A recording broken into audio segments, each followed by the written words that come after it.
मित्रांनो, सूरज भाऊ आहेत आपले, त्यांच्या गावातील आत्या आपल्या बरोबर आहेत. तर काय सांगाल, तुमचा सूरज अख्ख्या महाराष्ट्रात धुमाकूळ गाजवतोय, काय अभिमान आहे तुम्हाला? मला ट्रॉफी जिंकून यायचा अभिमान आहे.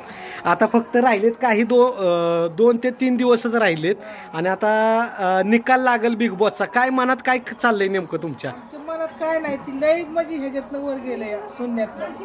तर आम्हाला त्याचा म्हणजे अभिमान एवढाच आहे की ती गेला तिथं राहिला, त्याचा लय अभिमान वाटतो. त्यांनी ट्रॉफी जिंकून यावं, तुमच्या अख्ख्या गावाचं नाव अख्खं रोशन केलं त्यानं. नाव त्यांनी रोशन केलं. आता आईचा आशीर्वाद आहे आपल्या. आजपासून नवरात्र उत्सव चालू आहेत आणि आईचा भरपूर आशीर्वाद त्याच्यावरती आहे. त्याचं पण भरपूर प्रेम आपल्या आईवरती आहे, मरीमातावरती. काय सांगाल, आई त्याचं ऐकणार ना? आई त्याचं ऐकणार ना. त्या आईची साथ झाल्याशिवाय ते म्हणलं जाणारच नाही मी इथनं. आणि बिग बॉसची ट्रॉफी ही तुमच्याच गावात येणार का ताई? काय वाटते तुम्हाला? आमच्या गावातच यावं आम्हाला अशीच अपेक्षा आहे. नक्कीच अख्ख्या महाराष्ट्राचा आशीर्वाद त्याच्यावरती आहे. त्यामुळं तुमच्याच गावामध्ये ती ट्रॉफी येणार आहे आणि आता तुम्ही तयारीला लागा स्वागताच्या सूरजच्या. लागणार ना तयारीला आम्ही स्वागतच करणार. उलट आम्ही त्याचं गाव जोरदार जोरदार करणार. जोरदार स्वागतासाठी बघू शकता संपूर्ण गावाची तयारी झाली आहे. धन्यवाद ताई तुमचा किमती वेळ दिल्याबद्दल. तर मित्रांनो, आपण आलो आहे सूरज भाऊ यांच्या घरात. तर या ठिकाणी आपल्याबरोबर विनोद दादा आहेत, म्हणजेच की ते सूरजचे आत्या आहेत, त्यांचे मोठे मुलगे आहेत. बघू शकता या ठिकाणी. दादा नमस्कार. दादा, काय सांगाल, आत्ता शेवटचे 2 दिवसच राहिलेत बिग बॉसचे, काय आव्हान कराल तुम्ही महाराष्ट्रातील जनतेला? पूर्ण महाराष्ट्रातील जनतेला हेच आवाहन करतो की सूरजला भरपूर मताने वोटिंग करा आणि ही ट्रॉफी आहे आपल्या इकडे येऊन द्या नाही का, ग्रामीण भागात.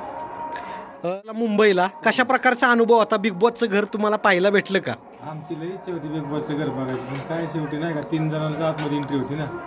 आम्ही बसलो होतो आपल्या बाहेर व्हॅनिटी व्हॅनमध्ये. सूरजने बी आतमध्ये आत्याला विचारलं ना कोण कोण आले, तिने सांगितलं आईने दाजी आला, तुझा मोठा पिंट्या दाजी. तर बिग बॉसला त्यांनी रिक्वेस्ट केली की बिग बॉस आम्हाला सोडा, बघायचे त्यांना. पण नाही, ते रूल्स आहेत ना त्यांची काही, त्यांनी नाही भेटत. तर दादा, त्या दिवशी बिग बॉस म्हणजे कशा प्रकारचं तुम्हाला बोलवणं आलेलं आणि तुम्हाला कधी कळलं की बाबा आपल्याला बिग बॉसमध्ये जायचं? कसा काय फोन आलेला का कोण व्यक्ती आलेला? त्यांचं मेसेज आलं होतं की तुम्हाला बिग बॉसला नाही का यायला. आणि गेलो आपल्या इथलं 3:30ला गेलो, 11:30 पावणे 12 तिथं गेलो नाही का. तिथं आम्ही बिग बॉसने आमची केली जेवणाची चहा नाश्ता आहे ते सगळं. यांना 9:30 वाजता आतमध्ये आणि 11:30 पावणे 12ला बाहेर पडलो. तिथनं परत मग रात्रभर प्रवास आपल्या घराकडे येण्याचा. दादा, मुंबईमध्ये नेमकं कुठं गेलेलं तुम्ही? कुठं आहे सेट बिग बॉसचा नेमकं? कुठं शी? Goregaon, Dadasaheb Phalke film city. हा, फिल्म सिटी गोरेगाव. आणि दादा, आता तुम्ही जसं आत्यांनी सांगितलं होतं की भरपूर वेळ ताटकळायला लावलं, बिग बॉसनं लवकर घरात सोडलं नाही, ह्याचं कुठंतरी काय खंत वाटली का तुम्हाला? काय वाटली की आम्हाला कुठे इकडलीच काळजी. आता माझी बी गुरं आहेत ना हे, त्यामुळे आम्हाला कसं वाटायचं आपण लांब ना आलो ना, 8 तास कंटिन्यू लागतात. परत येताना घाटात ट्रॅफिक जाम ही, त्यामुळे आम्हाला वाटायचं नाही का ही. पण ते निक्कीचे ह्यांचे वडील आले होते, पेडकाच्या मुली आल्या होत्या, नाही काय वाटलं. पण सूरजला भेटायचे आम्हाला उत्सुकता होती, त्यामुळे काय नाही वाटलं. जे इतर स्पर्धक होते त्यांच्या घरातल्यांशी बातचीत तुमचं झालं का काय? अहो, आम्हाला विचारलं त्यांनी की कुठं नाही तुम्ही, म्हणलं आम्ही सूरज चव्हाणचं घरात नाही. त्यांना थोडं हे वाटलं नाही का, म्हणजे आता आमचं म्हणजे असं ही साधं राहणीमान, साधं आपलं ही म्हणजे ते कसं प्रोफेशनल, आपण आपलं ते खेडेगावातून ना पुढं नाही. पण आम्हाला त्याचं काय एवढं. निक्कीताईची आई वडील काय म्हणले तुम्हाला नेमकं? निकिताईचे वडील भेटले मला, म्हणजे तुम्ही कुठं नाही, म्हणजे मी सूरज चव्हाणचा दाजी म्हणजे आत्याचा मुलगा. अच्छा का, हो हो असं बोलले आहे. बरं, मी त्यांना विचारलं तुम्ही निकीचं, त्यांना कसं ते त्यांची मुलाखत लगेच होती ना आतमध्ये, त्यामुळे ते लगेच गेले व्हॅनिटी वनमधून. दादा, एक गोष्ट तुम्ही नोटीस केली का, ज्यावेळेस बिग बॉस शो दाखवला जातो तर त्यावेळेमध्ये एखादं टास्क असू द्या, नॉमिनेशन असू द्या, किंवा जसं फॅमिली वीकमध्ये फॅमिलीला भेटवायचं होतं, तर त्यावेळेस सगळ्यात शेवट जी गोष्ट दाखवतात ती सूरजची शेवट गोष्ट दाखवतात. त्याचं कारण काय हो नेमकं?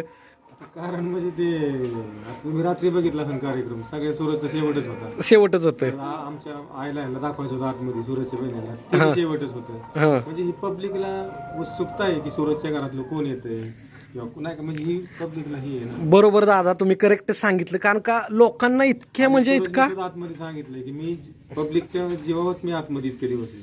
आज जो मी आहे तो फक्त पब्लिकच्या मुळेच. तर नक्कीच मित्रांनो, सूरजला इतकं जाणून घ्यायचं आहे लोकांना, सूरजच्या प्रत्येक गोष्टीविषयी त्यांना उत्सुकता आहे. त्यामुळंच बिग बॉसच्या इतिहासातील सगळ्यात मोठी TRP ही आत्ता आली आहे. ह्याच्या मागचं कारण आपण सूरजच म्हणू शकतो. आणि जसं आपण इतिहासच घडला असं म्हणू शकतो, कारण का बिग बॉस हा शो असतो 100 दिवसाचा. आणि असं घडलं की यंदा फक्त 70 दिवस. हिंदीचा शो होतो ना चालू आता तिथे, हिंदी बिग बॉस चालू होती ना आता. बरोबर दादा, तुम्ही सांगितलं ते करेक्ट सांगितलं. कारण का हिंदी बिग बॉस मार खाऊ शकतो, खाऊ शकतो म्हणजे कारण का सूरजला सगळ्यांना नाही कोण तिकडे फिरकणारच नाही कोण. हा हिंदीच्या शोला. त्यामुळंच मित्रांनो हे असं घडलंय की एखादा शो 100 दिवस चालणार तो 70 दिवसावरती आलाय, फक्त आणि फक्त सूरजच्यामुळंच.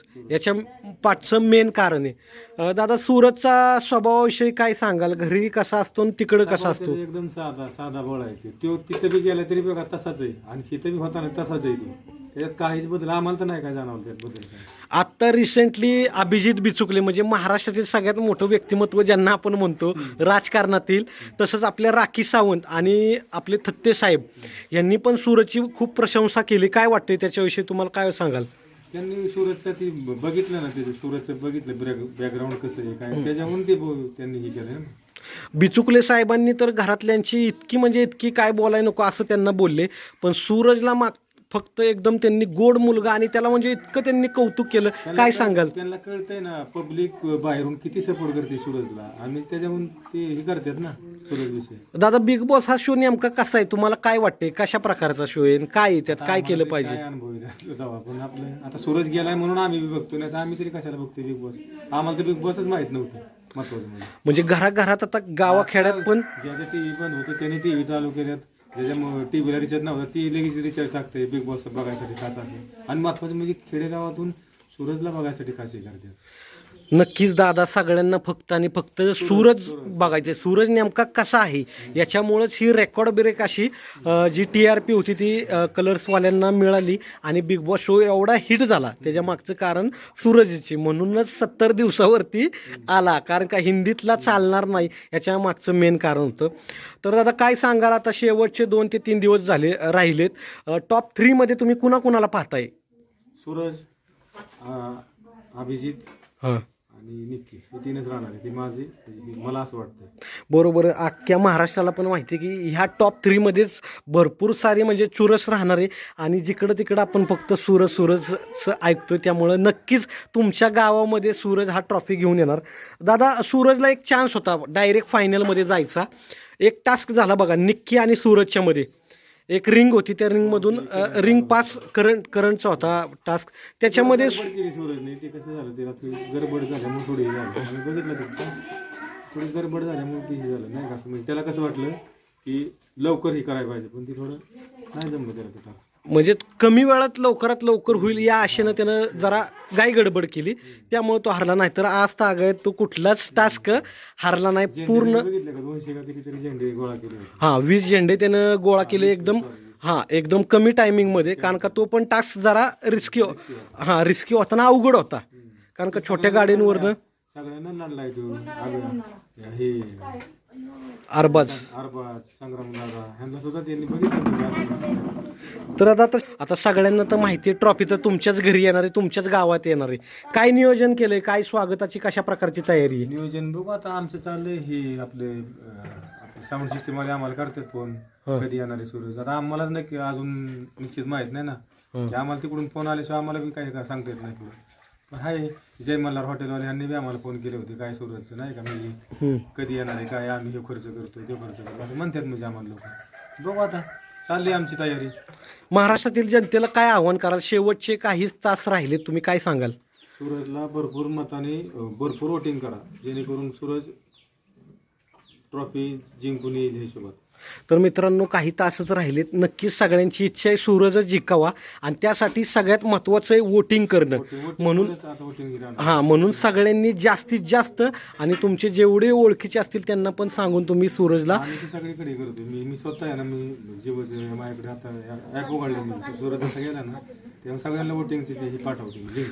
तर मित्रांनो तुम्ही सगळ्यात सर्वत्र तुम्ही तुमचे जे ओळखीचे असेल त्यांना पण सांगा आणि आपले जे गरिबाचं लेकरू आहे सूरज यालाच जिंकवा आणि हेच मी तुम्हाला आव्हान करतो. आणि दादांना मी त्यांच्या पुढील भावी वाटचालीस तसंच सूरजच्या भावी वाटचालीस खूप खूप शुभेच्छा देतो आणि त्यांचा किमती वेळ दिल्याबद्दल त्यांचे धन्यवाद व्यक्त करतो. धन्यवाद.